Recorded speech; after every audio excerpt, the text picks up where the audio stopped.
As the night falls and the world quiets around you, you are invited into a serene garden where time seems to slow. Under the soft glow of the full moon, you meet the ancient philosopher Diogenes, a man who lived simply and spoke deeply. In this peaceful moment, he guides you on a journey within, where wisdom is found not in the world around you, but in the stillness of your own heart. Relax, breathe deeply, and let the conversation flow as you drift toward restful sleep and peaceful dreams. The stars above twinkled gently, a sea of light that seemed to stretch beyond the horizon in every direction. The moon hung low, casting a soft glow over the landscape. The world felt still, almost suspended in time.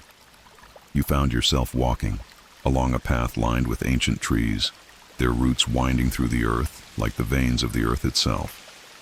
The air was cool and crisp, carrying the scent of night-blooming flowers and the freshness of the earth. As you walked, the sound of your footsteps faded into the quiet hum of the night. Soon, the path opened into a serene garden, where the moonlight filtered through the canopy above, casting dappled shadows across the ground. The garden felt timeless, its beauty untouched by the years. There were no flowers in full bloom here, only quiet greenery, the stillness interrupted only by the occasional rustle of the wind. In the center of this garden, you saw a figure sitting calmly on the grass, a man with a weathered yet serene presence. His clothes were simple, worn by time and the elements, and his hair and beard were long, giving him the appearance of someone who had lived far beyond the confines of ordinary life. His name, you learned, was Diogenes. Despite his rugged appearance, there was something calm about him, a stillness that seemed to emanate from him, as if he were in harmony with the world around him. He looked up as you approached, his eyes warm and knowing, as if he had been waiting for you. He motioned for you to sit beside him. "You have arrived at the right time," he said softly, his voice deep and soothing, like a gentle current of water. "The world has a way of guiding us to the moments that matter, when we are ready. And now, here, we meet." His gaze settled on the moon above. The moon, the stars, the earth beneath us, they are not concerned with the passing of time. They simply are. And in this, there is wisdom. You sat down beside him, feeling the cool earth beneath you. The sounds of the world around you, the breeze, the distant rustling of leaves, seemed to fade away, leaving only the peaceful silence of the garden. Diogenes turned to you, his gaze steady and unhurried. "The world is a noisy place," he said, "full of distractions and demands. People are constantly seeking answers in the chaos, trying to find meaning in what is fleeting. But I have found that true wisdom does not come from the noise of the world. It comes from the silence within." His words hung in the air like a soft melody, and you felt your own breath slow, your mind quieting as you listened. "Do you seek something?" he asked, his eyes gentle but penetrating. "Are you looking for answers, for peace, for truth?" For a moment, you felt unsure of how to respond. It was as if his presence alone made you question the very nature of your own desires. "You see," Diogenes continued, his voice steady, "many people live their lives looking outward, chasing after things that they believe will bring them happiness, peace, or fulfillment. But what they fail to realize is that what they seek is already within them. It is in the stillness. It is in the silence of the heart." He paused, as if to allow his words to settle in the quiet of the garden. "What is it that you seek?" he asked again. But this time the question seemed less like an inquiry and more like an invitation to look deeper, to reflect within yourself. You sat there for a moment, feeling the weight of his words. There was no rush, no urgency, only the quiet, the stillness, and the invitation to consider your own journey. Diogenes sat back, stretching his legs out before him, his hands resting gently on the grass. His eyes turned toward you, observing but not intruding. He allowed the silence to linger, the stillness in the air filled with unspoken thoughts. "You've arrived with a question, I can tell," he said softly. "But I won't ask what it is, for I already know. The question is not one of what you seek, but how you seek it. How do you approach the world? What is the lens through which you view life? His voice was calm, and the rhythm of his speech felt like a gentle lullaby, steady and deep. The world asks much of us, doesn't it? It wants us to rush, to move quickly, to accumulate, to conquer. But what if the most important thing is not what we chase, but how we choose to move? He turned to you, his gaze steady. You can walk through this life as though you are chasing something, always looking ahead. Or you can walk through it as though you are already where you need to be, here, now. Diogenes motioned to the moonlit landscape around you. This garden, this moment is enough. It has always been enough. The world will tell you otherwise, but you must learn to listen to what your heart tells you. You already possess everything you need to be at peace. It is the mind that makes life difficult. He smiled softly, almost playfully. The world will continue its noise, but will you let it drown out the quiet within you?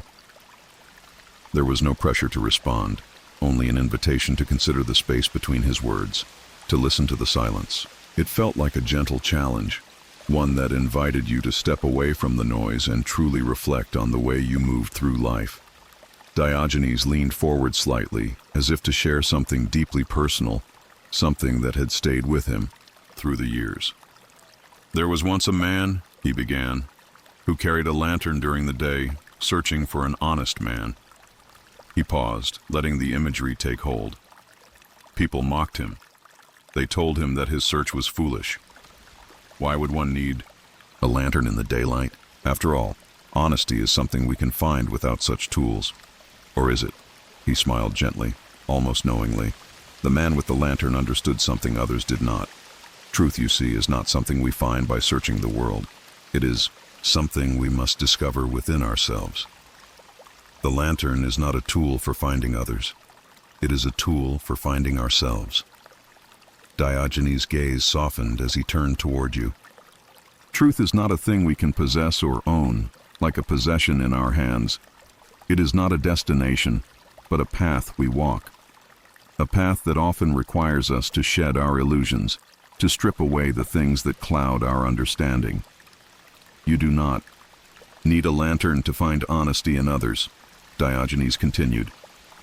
You need only to be honest with yourself. The words hung in the air, their weight grounding you, as though you were being invited into a deeper conversation, not just with Diogenes, but with yourself.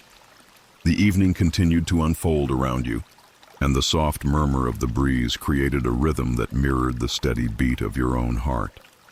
Diogenes sat beside you, his gaze shifting upward toward the stars. The self is often the most elusive thing to understand, he said softly, his voice like a gentle stream. We are often taught that we must search for who we are, as though the answer lies somewhere beyond us. But the truth is simpler than that. It is not in searching, but in being. Being who we are, in this moment, without any pretense. He paused, letting the words sink in, and then continued. The world tells us we must become something, achieve something. It tells us that we are not enough as we are, but I have learned that we are more than enough already. We are already whole, already complete, even in our imperfections. Diogenes turned toward you, his eyes gleaming with a quiet wisdom. The question is not who you are becoming, but who you already are. The journey within is not one of becoming, but one of remembering the truth of your being. He raised his hand toward the sky. The stars do not struggle to shine. The flowers do not struggle to bloom. And we too do not need to struggle to be who we are meant to be. It is only when we let go of the noise, the expectations, that we can truly hear the voice of our own being. The wind shifted, and the night deepened around you, casting the garden in a soft, dreamlike haze. Diogenes closed his eyes for a moment, and when he spoke again, his voice was tinged with something deeper, something more profound. You are taught, I am sure, that you need many things to be happy, he said. You are taught to accumulate, to possess, to own. But I have lived a different way. He sat up straighter, his expression unflinching. I have learned that happiness does not come from owning things. It comes from needing nothing. When you need nothing, you are free. When you are free, you are truly wealthy. His words were simple, but full of weight, like the slow rhythm of the tides. The world will tell you to seek, to desire. But I tell you to learn the art of letting go. For in letting go, you discover that you are never without. He gestured to the simplicity of his own life, his clothing, his belongings. I have only what I need, and even then, I need very little. The world calls me poor, but I call myself rich. I am rich in the freedom of my own soul. You see, Diogenes continued, to need nothing is to be at peace with what is, and this peace is far greater than any material wealth. The moonlight reflected off the still surface of a small pond nearby, creating ripples of light that seemed to shimmer with a quiet grace. Diogenes sat beside you, his presence calm and unhurried. Happiness, he began, his voice soft but certain, is often misunderstood. People think it is something to be attained, something to be earned. They chase after it as though it is a prize to be won. But happiness is not something you chase. It is something you allow. He gestured to the pond where the moonlight danced across the water. Like the surface of this pond, happiness can be calm and clear if we do not disturb it with our desires and struggles. The problem is not that happiness is elusive. The problem is that we are constantly looking for it in the wrong places. We look for it in things, in achievements, in the approval of others. But happiness does not reside there. It resides in the present moment. It resides in the acceptance of what is. Diogenes smiled faintly, his eyes full of understanding. True, happiness comes from being content with what you already have, from finding joy in the simplicity of being alive. As the night deepened, Diogenes leaned back against the trunk of an ancient tree, his gaze turned upward, lost in thought. The moonlight poured down in a soft silver stream, casting a serene glow over the world around you. The world tells us that wealth is the accumulation of possessions, he began, his voice steady. It tells us that to be rich is to possess many things, to own, to control. But I have learned that this is a lie. He paused for a moment, letting the stillness of the garden deepen around you both. True wealth does not come from what we own. True wealth is freedom. The freedom from needing, the freedom from desire. The world has confused the two, and in doing so, it has enslaved many. He turned to you, his expression calm, yet tinged with a quiet intensity. People spend their lives chasing after wealth, accumulating possessions, thinking that these things will bring them peace, contentment, or even happiness. But what happens when they have what they desire? Does the pursuit end, or do they only want more? More possessions, more status, more recognition. True wealth, Diogenes continued, is the ability to live without the need for more. It is the recognition that the things you possess do not possess you, and when you can live without attachment to what you own, you are free. He smiled, his eyes twinkling in the moonlight. I have nothing but what I need. I do not want for more. And in this simplicity, I have found more than the richest man could ever possess: peace, freedom, and contentment. A soft breeze stirred the trees, and Diogenes glanced at the rippling branches as he spoke again, his voice quiet but filled with deep knowing. We humans are strange creatures, are we not? He mused, almost to himself. We seek what harms us, and we avoid what heals us. We run toward the very things that cause us pain and misery, and we turn away from what could bring us peace. He looked at you, his eyes sharp, yet filled with compassion. The paradox of human nature is that we desire what we think will satisfy us, but it never does. We long for possessions, for wealth, for success, thinking these things will bring us fulfillment. And yet the more we gain, the emptier we feel. The more we chase, the further we move from what we truly need. He let the words linger in the air, like the scent of jasmine drifting on the breeze. But there is another way. A way to live without the constant longing. a way to live with contentment, even in the face of a world that tells us we should always want more. You see, Diogenes continued, true fulfillment comes not from obtaining, but from letting go, from releasing our attachments, our desires, our illusions. Only then can we experience the peace that lies beyond the paradox of wanting. He looked at you intently, as though challenging you to embrace this truth. How often do you desire what is not necessary for your well-being? How often do you chase what only brings you suffering?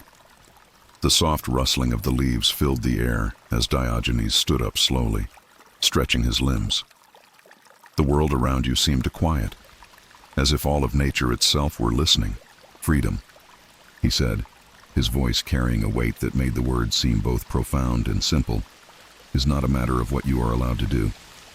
It is a matter of what you are not bound by. True freedom comes from releasing the chains that bind the soul, the fears, the desires, the expectations. He turned toward you, his eyes filled with an ancient wisdom. Most people think of freedom as a physical state, freedom from restrictions, freedom from laws, freedom from the control of others.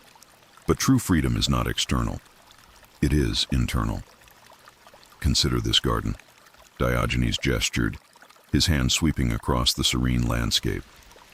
It is free not because it has no boundaries, but because it lives in harmony with its boundaries. It is not striving to be something it is not. It is simply being. He smiled faintly. The chains people wear are often invisible. Chains of thought, chains of expectation, chains of self-doubt. These are the true limitations, and these limitations can only be released when we stop chasing after what we do not need. You must ask yourself, Diogenes said softly, what is it that truly binds you?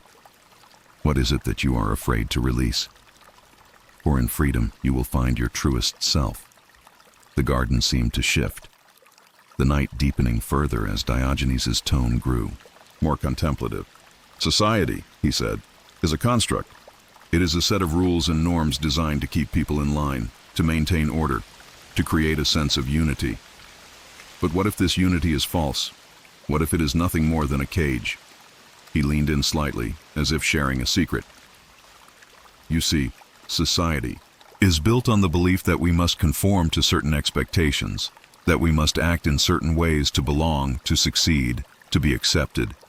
But I have learned that true belonging comes not from conformity, but from authenticity. The world tells you to follow its rules, to do as it says. But I ask you, who created these rules? Who decided what is right and wrong, what is acceptable and unacceptable? The truth is, these rules are not universal. They are human-made, and, often, they serve only to control. Diogenes' gaze was intense, as if he were challenging you to look beyond the world as it appeared. Do not let society define you. Do not let its expectations trap you. The most important thing is not to fit in, but to live authentically, to embrace the truth of who you are. He smiled gently. The world may say one thing, but your soul knows another, and it is to your soul that you must listen. As the night grew stiller, Diogenes sat back down beside you, his body relaxed and at ease. Contentment, he said, is the most elusive of treasures. People seek it in wealth, in fame, in success. But what they fail to realize is that it is not something to be obtained. It is something to be accepted. He looked at you, his eyes filled with understanding. True contentment is not about achieving something, but about finding peace with what is. It is about accepting the present moment without judgment, without the desire for more. It is about seeing the world as it is and finding joy in its simplicity. He gestured to the garden around you. Look at this place. It has no need to be anything more than it already is. The flowers do not strive to bloom. The trees do not strive to grow. They simply exist in harmony with the world. And in their simplicity, they are perfect. Contentment comes when you stop chasing what you do not need. It comes when you accept that you are enough, just as you are. There is no need to become more, to do more. You are already whole. Diogenes smiled softly, his gaze turning inward as though he were reflecting on the truth of his own words. Contentment is found in surrender, not in striving, but in being. As the night deepened, the garden seemed to take on an ethereal quality, the stars shining brighter against the velvety sky. Diogenes rose from the grass, extending his hand to you in an unspoken invitation to stand with him. "You have heard much tonight," he said softly, "but the most important lesson is this. The answers you seek are not outside of you. They are within, waiting to be discovered. You are not lost. You have simply forgotten how to listen." He turned toward the horizon, the moon casting a soft glow on his face. The way forward is not a path of accumulation or achievement. It is a path of simplicity, of living authentically, of releasing all that weighs you down. Walk this path, and you will find peace. You will find contentment. You will find yourself. As you stood with him, you felt the weight of the evening's wisdom settle into your heart, the quiet clarity that comes from seeing the world through a different lens. The journey ahead was yours to walk, but now you would walk it with a lighter heart and a clearer mind.